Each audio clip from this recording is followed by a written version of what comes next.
How do you write a song if you haven't written one in years? This can be one of the hardest things to do, especially if you know that you have the capacity to write a song because you've done it before, or maybe you've even tried to do it before, and now you really feel it within your heart to get back to songwriting. Hi, I'm Trace. I'm a songwriter, producer, and healer, and you're listening to SongSoothe, the podcast, where you can learn how to express yourself and empower your creativity through songwriting. One thing about starting to songwrite again, especially if you've done so in the past, is you're gonna have to relearn your songwriting style.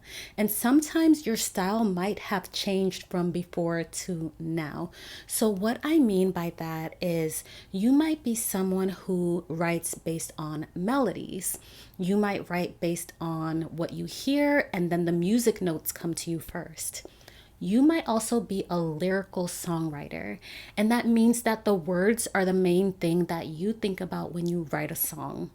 On the other hand, you could be a composer, meaning that it's more of the instruments and the backtrack that come to you first.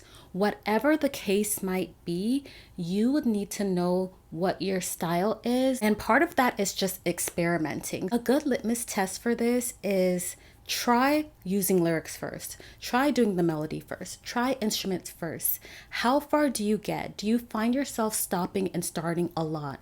That's going to tell you whether or not that's your strong style, or maybe it's just something that you're trying to force yourself to do because you feel like that's how a song should be written. Another way you can help yourself get back into songwriting, especially if you haven't done it in a long time, is get inspired by the artists that you like. Just create a playlist and deep dive into that music and really feel and connect with it each time you feel like songwriting. That way you're already feeling inspired, the creative juices are already flowing. Sometimes you might already be thinking about and even analyzing the songs. If you're like me, I'm thinking about, wow, that was a good lyric or that was a good melody.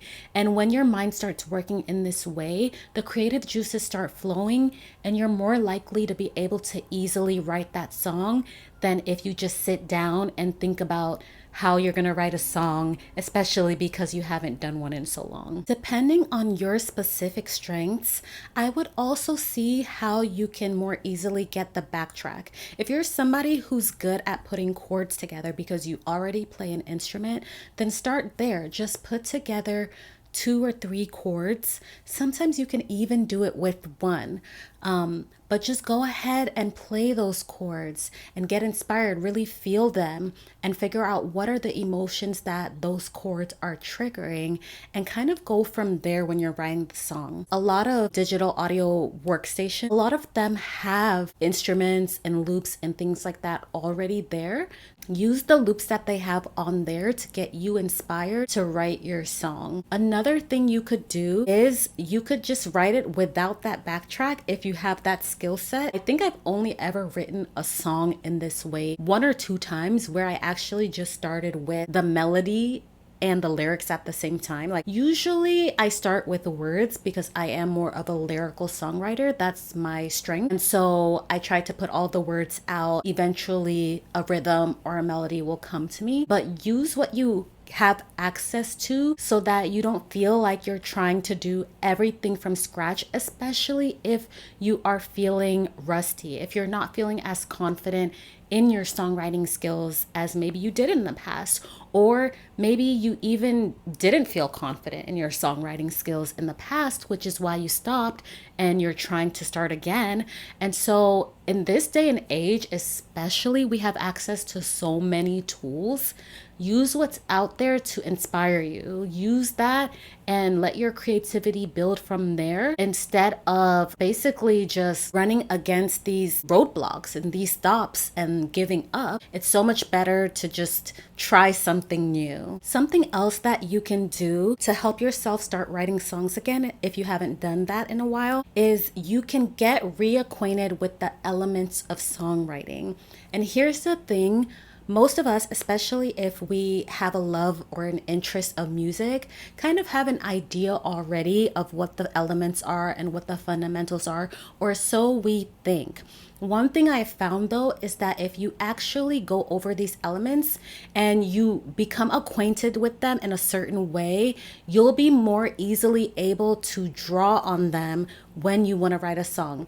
And if you're not sure what I'm talking about, please check out my Rooted Fundamentals of Songwriting workshop, where I go into the basics, the elements, the things that really make up a song. But I don't do it in a boring way, I promise. I am a self-taught songwriter, and so I do it in a way that anybody, even if you don't have music composition skills, even if you don't know music theory, even if you're not a professional, I teach these in such a way that they would be easy for anyone to understand, but also beyond that, that you can apply it in maybe a way that you didn't realize you could think about it before, rather than just the ABC order of this is how you write a song that you might have heard elsewhere. The thing too about trying to be creative and trying to write a song and do something that maybe you've done in the past but didn't work out, or you did really well in the past and are trying to get back to, is just the comparison and the feelings, the pressure that you put on yourself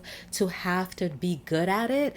I think especially in this day and age where creativity has come more to the forefront than it was in the past. I remember when I was growing up, there was a lot of emphasis, especially coming from an immigrant family, on getting a stable job, getting a corporate job, getting a job in healthcare. And there wasn't as much emphasis on creativity, where now in the age we live in, we see influencers, we see content creators, we see people who are making livings online through this. And that does add a layer of pressure for anyone who's wanting to re-engage with creativity as either a way to express themselves or a hobby, or just to be able to try something new. Is you do feel that pressure that you have to be good at it. You have to be able to monetize it. And I think that's one of the things that stops a lot of people. A few years ago, I was going through the day to day working, and really I had lost touch with that creative side of myself. And I wanted to get back in touch with it, but I felt like there was something stopping me, and I wasn't sure what it was. And every time I would think about writing a song, or I would sit down and say, you know what, I'm going to write a song today, there was just something in the way. And then I realized it was that pressure that I was putting on myself, that before it seemed to come naturally, before it seemed to come easily, to flow, where now there was a stop, there was a wait, and it was that feeling of I have to be good at it. Now is the age of monetizing, of showcasing yourself, being on a stage, where social media is no longer just to engage with your friends and your family. It's also kind of in some ways like a stage. But even so, I learned how to reconnect with my creativity, and I learned how to re-engage with that. So if that's something you're interested in, continue to watch my videos and check out the links in the description box for my workshops.